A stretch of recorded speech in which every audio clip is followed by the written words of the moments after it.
अब हामी 3 नम्बरमा हेर्छौं 3 नम्बरमा के छ भन्दाखेरि find the value of determinant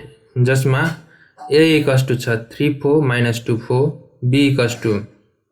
2 1 minus 1 3 र जसमा निकाल्नु पर्ने छ 3a minus 4b को डिटर्मिनेन्ट 3a minus 4b को डिटर्मिनेन्ट इक्वल्स टु व्हाट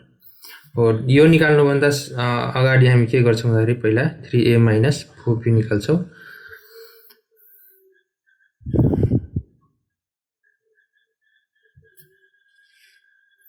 यो निकाल्दाखेरि 3 into a कति छ त 4 3 4 minus 2 4 छ त्यसैगरी minus 4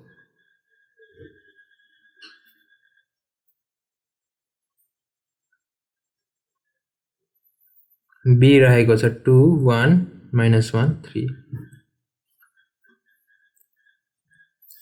यो जुन 3 रहेको छ 3 चाहिँ सबैको हो भनेपछि हामी 3 ले मल्टिप्लाई गर्छौं 3 into 3 9 3 into 4 12 3 into minus 2 भनेपछि minus 6 3 into 4 12 त्यसैगरी माइनस अब यो 4 चाहिँ यो 4 वटैको भएको कारणले हामी सबैले मल्टिप्लाई गर्छौं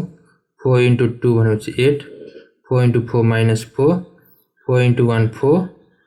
4 into 3 भनेको 12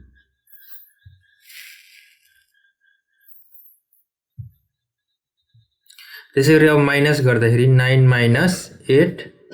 12 minus 4 minus 6 minus 4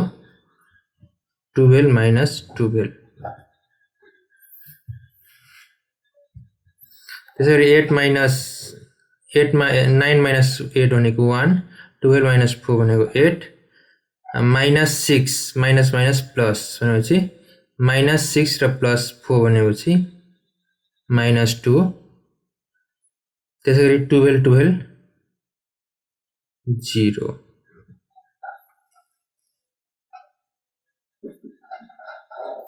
अब 3a minus 4b को डिटर्मिनेन्ट निकाल्दाखेरि कति आएको छ हाम्रो 1 minus 2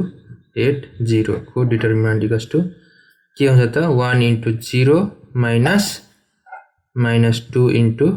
8 भनेपछि 0 minus plus 16 भनेपछि